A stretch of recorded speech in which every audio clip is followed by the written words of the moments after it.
بسم اللہ الرحمن الرحیم۔ اے میرے بیٹے، دنیا ایک گہرا سمندر ہے جس میں بہت سے لوگ ڈوب چکے ہیں۔ اپنی کشتی کو تقویٰ، اللہ کا خوف رکھو اور اپنے جہاز کو ایمان اللہ پر یقین کے ساتھ لا دو اور اس کا سفر کرنے دو۔ اللہ پر توکل کرو، انشاءاللہ تب تم زندہ رہو گے۔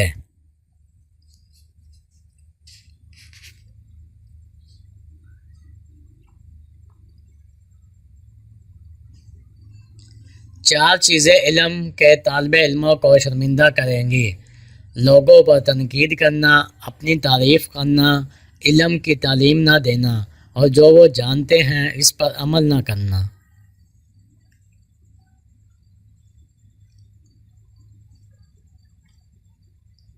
دو باتوں کو یاد رکھو اور دو باتوں کو بھول جاؤ اور موت کو یاد کرو۔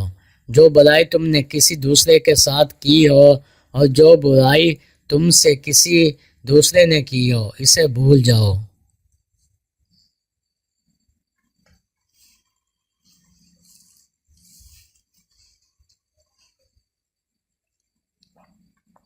اگر تم نماز میں ہو، اپنے دل کا خیال رکھنا۔ اگر آپ کھا رہے ہیں تو اپنے پیٹ کا خیال رکھنا۔ اگر آپ کسی دوسرے آدمی کے گھر میں ہیں تو اپنی آنکھوں کا خیال رکھیں۔ اگر تم لوگوں میں سے ہو تو اپنی زبان کا خیال رکھنا۔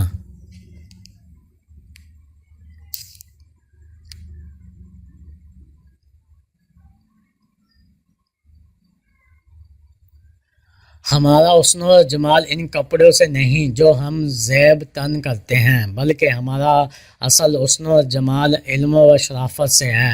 ہر شے کا ایک حسن ہوتا ہے، نیکی کا حسن یہ ہے کہ وہ فورا کیا جائے۔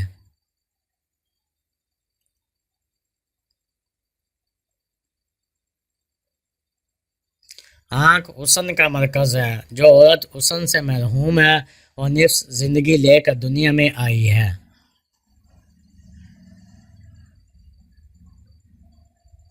عورت اپنے محبوب کی جدائی گوارا کر سکتی ہے مگر حسن کی نہیں۔ قبروں پر غور کیا کرو، کیسے کیسے حسن والوں کی مٹی خراب ہو رہی ہے۔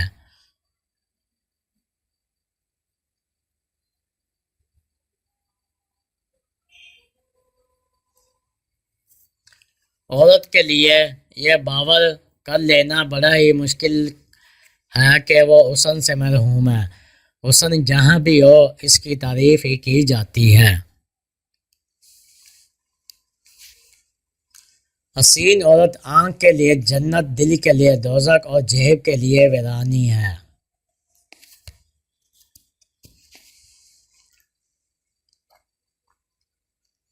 اصل حسن سیرت میں پوشیدہ ہے۔ حسن کا کوئی معیار نہیں، لیکن ہر شخص اپنے لیے معیار مقرر کر لیتا ہے۔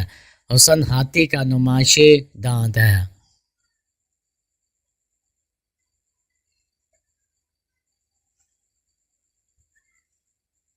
میں نے حسن کی بہت تعریف سنی لیکن حسن آج تک نہیں دیکھا۔ حسن کا سر قبول نہ کرنا بہت بڑا گناہ ہے۔ حسن ایک آسان سفارش ہے جس سے بہت سے کام نکلتے ہیں۔ حسن فکر میں لپٹی ہوئی زہریلی گولی ہے۔ حسن بنا سنگار کے ہی دل کو میوا لیتا ہے۔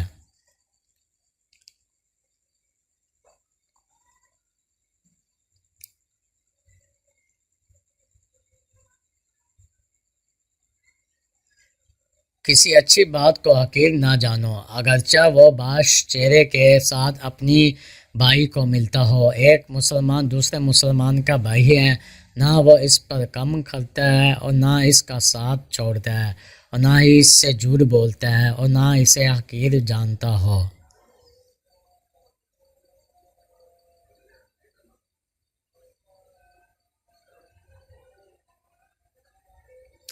صاحب علم اگرچہ حقیر حالت میں ہو اسے ذلیل نہ سمجھو۔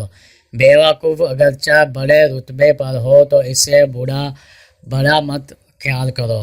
جب تک کسی شخص سے بات چیت نہ ہو تو اسے حقیر نہ سمجھو۔ جو میرا پیسہ چراتا ہے وہ میری سب سے حقیر چیز لے جاتا ہے۔ حقیر اشیاء حقیر ذہنوں کو متاثر کر سکتی ہے۔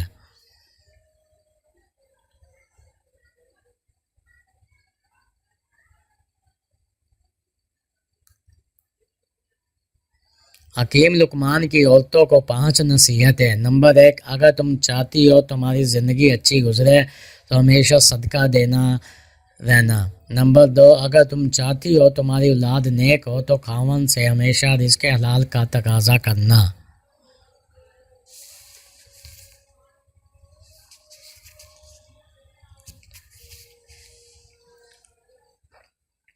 نمبر 3، اگر تم خاوند کے گھر میں خوش رہنا چاہتی ہو تو غیروں کی باتوں پر دھیان مت دینا۔ نمبر 4، اگر تم چاہتی ہو خاوند ہمیشہ محبت اور تو صاف ستھری رہنا۔ اگر تم چاہتی ہو تو تمہارا گھر سب سے اعلیٰ ہو تو بچوں کی اچھی تربیت کرنا۔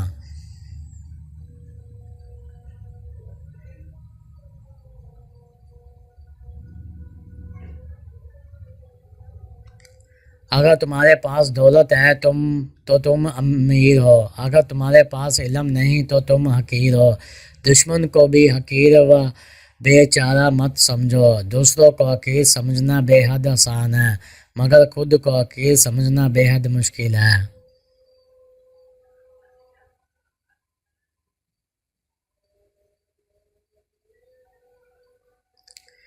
انسانی زندگی کی حقیر اور معمولی سی چیز بھی بے معنی نہیں ہوتی۔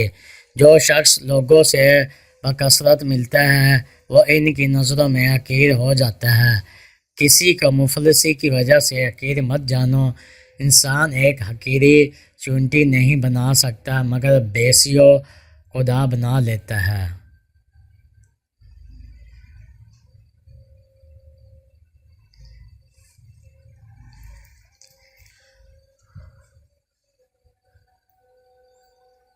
لہجے تربیت بتاتے ہیں اور الفاظ نسلوں کا پتہ دیتے ہیں۔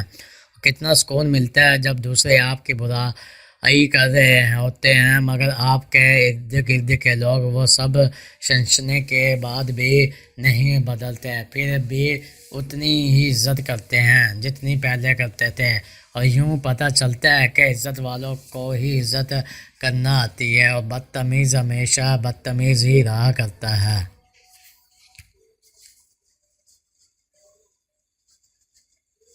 عورت بار بار مرد کو موقع دیتی ہے مگر وہ نہیں سدھرتا، پتہ ہے کیوں؟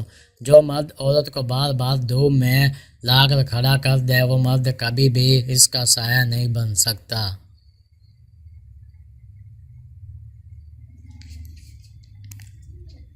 حضرت آدم علیہ السلام کا آخری وقت آیا تو اپنے بیٹے حضرت شیشت کو وصیت کی، بیٹا جب بھی کوئی پریشانی یا مصیبت آئے تو محمد پر درود پڑھ دینا، مصیبت ٹل جائے گی۔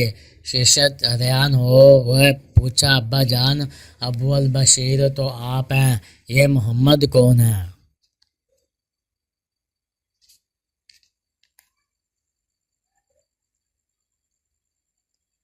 فرمایا، تمہیں معلوم ہے نا میں جنت سے ہو کے آیا ہوں، جنت کے ہر محل کی ہر اینٹ پر، جنت کی ہر ایک درخت میں محمد کا نام لکھا ہے۔